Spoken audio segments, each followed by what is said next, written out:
Yu-Gi-Oh has over 300 different archetypes, giving players various cards to play with. However, some archetypes have been blessed by Konami with more support than others. So today, we'll be looking at which ones are actually the biggest. And at number 10, Ninja sneaks its way onto this list. It's easy to forget that Ninja has received so much support and has been around since the classic days of Yu-Gi-Oh, starting with the OG Armed Ninja. It's one of Yu-Gi-Oh's oldest archetypes, debuting in Legend of the Blue Eyes White Dragon. There wasn't a lot of support that tied it together with cards until the release of their first ninjutsu card, Ninjutsu Art of Transformation in Ancient Sanctuary in 2004. This solidified Ninja as a whole archetype, even though they didn't have many monsters at the time and got sporadic and incohesive support, like Strike Ninja and Invasion of Chaos, White Ninja and Ninja Lady Yai in Ancient Sanctuary, Ninjutsu Art of Decoy in Soul the Duelist, and Goe Goe the Gallant Ninja, who was hyped up when revealed in Force of the Breaker in 2007. It wasn't until the XC's era that Ninja would once again make a surprise appearance. In the TCG set Order of Chaos, Ninja got a huge boost in support, highlighted by their first searcher, Grandmaster Ninja Hanzo, Upstart Golden Ninja, who pumped out ninjas from your deck, and XC's monsters and number 12, Crimson Mask Ninja, and Blade Ninja, who saw competitive play due to its potential to finish with its effect to attack twice by detaching in XCs. They also received Ninjutsu Art of Super Transformation, which saw heavy play, as the continuous trap was seen as a significant removal and helped them pump out White Dragon Ninja. Ninja continued to get support to stay up to date, including receiving a small sub-archetype in the Twilight Ninjas, a Link Ninja Grandmaster Saizo, and support in 2020s with cards like Ninjutsu Art Notebook of Mystery, and Fusion Monsters and Maizen the Battle Ninja, and Yaguramaru the Armor Ninja. Ninja support rounds up to 56 cards in total, having consistent support for almost 20 years. Which hasn't made it the epitome of competitive, but a relevant fan-favorite archetype to play. The number 9 pick, we have Six Samurai. Six Samurai has been a favorite amongst the Yu-Gi-Oh community due to their incredible artwork, lore, and playstyle since their debut in Strike of Neos in 2007. Their playstyle and popularity gained even more traction with the debut of their strongest cards, Gateway of the Six in Stardust Overdrive, and the introduction of their sub-archetype, the legendary Six Samurais in Storm of Ragnarok. This support helped Six Samurai become one of, if not the best combo deck in the 5Ds era, due to the ability to loop and spam monsters to set up their plays, and make unbreakable boards with access to the Nature Beast, their asynchro, legendary Six Samurai Shien, and even Great Shogun Shien to limit your opponent's chances to outing your board. This eventually led to Konami smacking Gateway to 1 in 2011. That didn't stop them from printing more support later on though, as they would print Structure Deck Samurai Warlords in 2012, then a new sub-archetype in 2017, the Secret Six Samurai, which gave the deck its first fusion. In 2019, the deck got a link in Battle Shogun of the Six Samurai, and finally, the deck got more support from the 2024 set Rage of the Abyss, giving it yet another sub-archetype, the legendary Lord Six Samurai. The hilarious thing about all of this is that the archetype is due more modern support in Alliance Insight, when legendary Lord Six Samurai Kizan makes his debut. This puts the total amount of support made to 61 cards. Six Samurai may not see the spotlight like its glory days, but the support it receives assures the deck remains playable and fun for those who pick it up. And making it to number 8 is Dark Magician. Next time your friend says Konami doesn't give Dark Magician any love, just show them this list, as Dark Magician currently has more support than the Blue Eyes archetype, having 66 cards. Being the poster boy of the popular TCG game and the ace for Yu-Gi-Moto, no one was surprised that Dark Magician got support. It already has cards centered around it, with cards like Skilled Dark Magician, Magic Formula, Dark Sage, and of course, Dark Magician Girl in the early 2000s. It wouldn't be until 2014 that we'd receive nostalgic support for the Ultimate Wizard in terms of attack and defense in the TCG set Dragons of Legend, with new support based around the Waking the Dragons arc in the anime. This support gave them a special version of fusion summoning using the spell card, the Eye of Timaeus, which players could use to summon the newest fusion monsters, Amulet Dragon, Dark Magician Girl, the Dragon Knight, or an old school fan favorite in Dark Paladin. However, 2 years later, the TCG set Dark Illusions granted even more support for Dark Magician, with cards like Dark Magic Circle, a new spell and trap card searcher for the Dark Magician, and cards like Magician's Rods, Magician's Robe, and Magician of Dark Illusions highlighting the new Dark Magician support.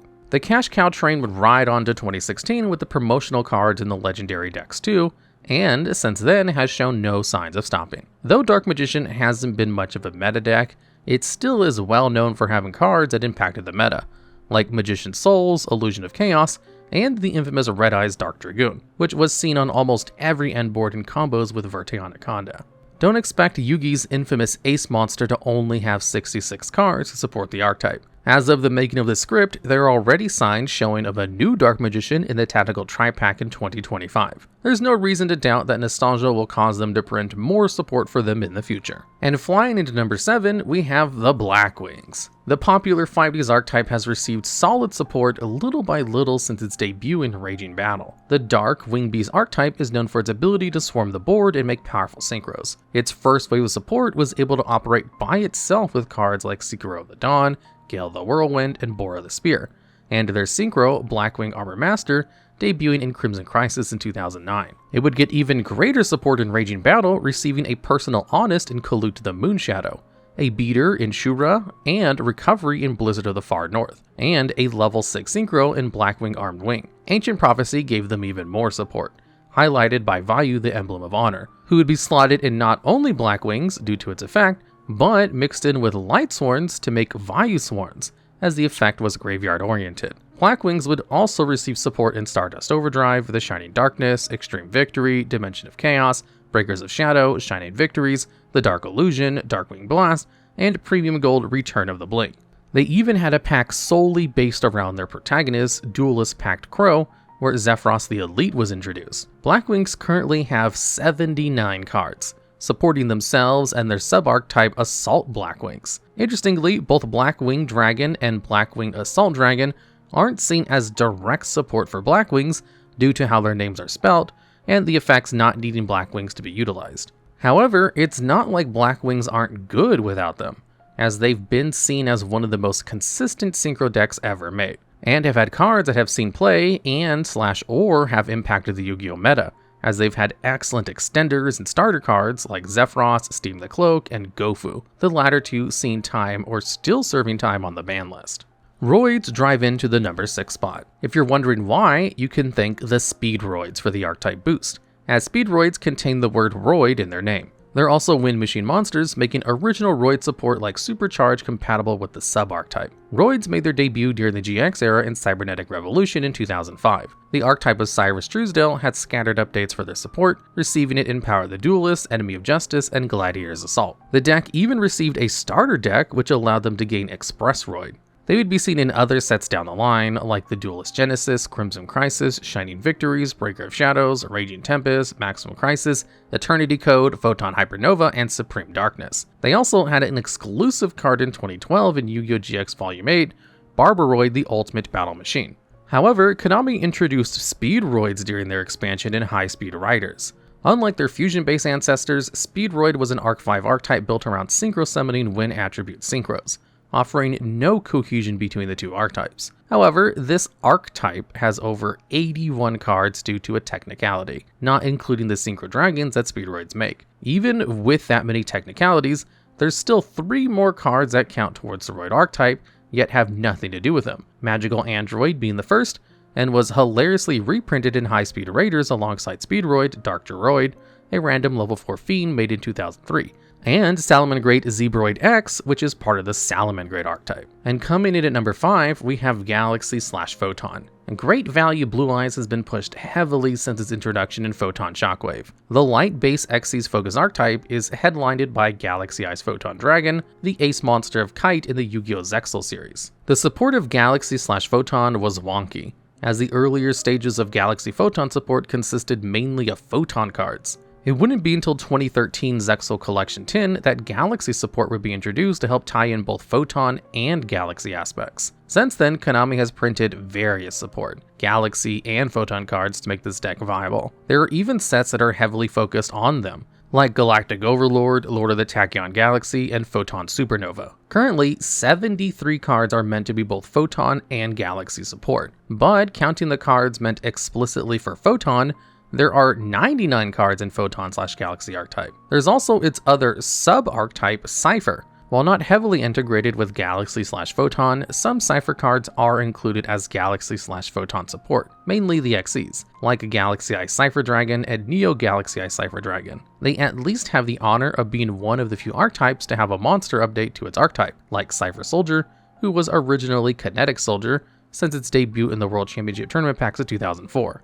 Photon Generator Unit also sneaks into the Galaxy/Photon because of its name alone, despite the fact that it's a Cyber Dragon card. For our surprise entry at number 4, we have the Archfiends. The Archfiends are listed as having at least 99 cards in their archetype. Just like Roids, they have a whole plethora of cards that sneak in on technicalities. They also gained help due to certain erratas of older cards. The most well-known change was to Summon Skull, where it received a text treating it as an Archfiend monster. Other cards to receive this errata were Axe of Despair, Aedil the Dark Ruler, Beast of Talwar, the Sword Summit, Toon Summon Skull, and Shadow Tamer. Where the surge in quote support comes from is the Red Dragon Archfiend support. Yes, even Red Dragon Archfiend is counted as a regular Archfiend support due to having Archfiend in its name. So, if you have Red Dragon Archfiends, congrats!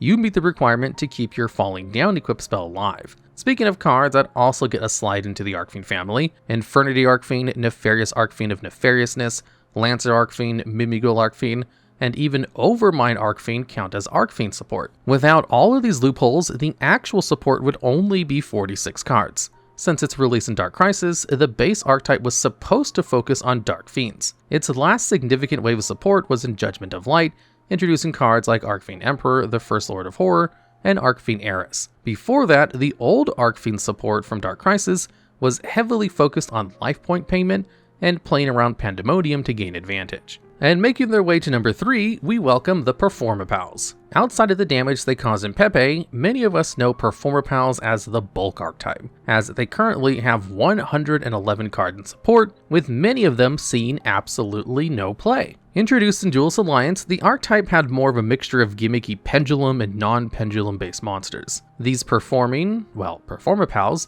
received 9 straight sets of consistent support from 2015 to 2022. They also received 34 versions of TCG support, ranging from tins to starter decks. One of the best pieces of support it gained was Performapal Skullcrobat Joker, a level 4 pendulum spellcaster that searched Performapal, Magician, or Odd Eyes monsters, tying in the 3 archetypes. There's also the other support that combines any of the other 2 Arc 5 archetypes, like Sky Iris, Performapal yugioh Golem, Performapal Odd Eyes Valet, and Bubble Barrier. They also package with Performages, creating the well-known Tier 0 deck called Pepe. The deck was able to put up multiple interruptions due to the deck's insane ability to spam the board, float, and searchability. This led to the deck getting hit on the emergency ban list, hitting not only Performages, but Performapal cards like Monkey Board and Skullcrobat Joker. Today, many archetypes from the Arc 5 era have fallen from grace, especially with how Master Rule 5 has done pendulums in. They can be happy that at least one other archetype has the 3rd largest card pool. And coming in at the 2nd highest number of cards is Numbers. The number cards can often be overlooked as an archetype because the majority of the XC's numbers do not correlate to one another. However, Numbers is a designated archetype via name and does have support that even specifically states number cards. Our first introduction to the archetype in the TCG was the Yu-Gi-Oh! Starter deck Dawn of the Xyz, where we'd get the face of the Zexal franchise, number 39, Utopia. Number cards are vast in amount, being as they're the main focus of Yu-Gi-Oh! Zexal's story, as number cards from 1 to 100 are Astral's memories that got split up, and 101 to 107 were cards created by Dawn 1000 to get the Baryon Emperors. There are also the Chaos numbers, S numbers, and F0 numbers, which are the stronger versions of most of the regular number monsters. There are also outside non-number Xyz monsters that help number monsters, like CXC's Nash Knight, who detaches material to special summon any number Xyz from your extra deck, whose number is between 101 and 107, uses this card as a material. It's also treated as an Xyz summon. The monster is destroyed on your opponent's next end phase. Add in this spell and trap support numbers as well, and Number has around 167 cards of support. Though most of these number monsters can be counted as support for other archetypes, like Gimmick Puppet, Shark, and Utopia, Numbers overall can be totaled to have over 167 cards if you count their sub-archetypes as well.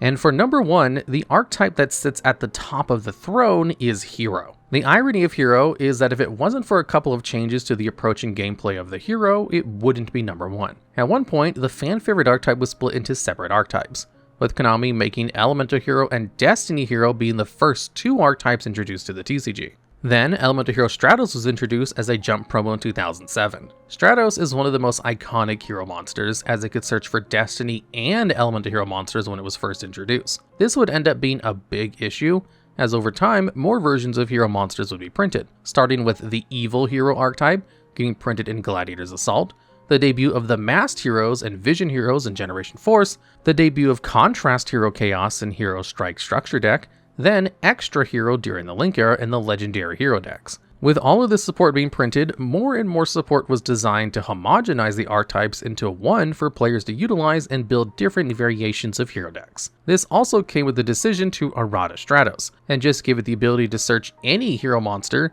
including the new sub-archetypes, and also the capitalization of the word hero to clarify what was meant as hero support and non-hero support cards, like a Hero Emerges, who just had the phrase hero in its name. Despite all of this support, Hero still branches off into another archetype, the Neospacians, due to the collaboration of Elemental Hero Neos. This branch of support cards use Contact Fusion to access powerful fusions from the extra deck. The range Hero has is vast, which has allowed Hero to see play on every grand scale from casual to meta, from Malicious and Teledad, a control deck in Hero Beat, being Absolute Turbo, and of course the Hero pile we all know and love today.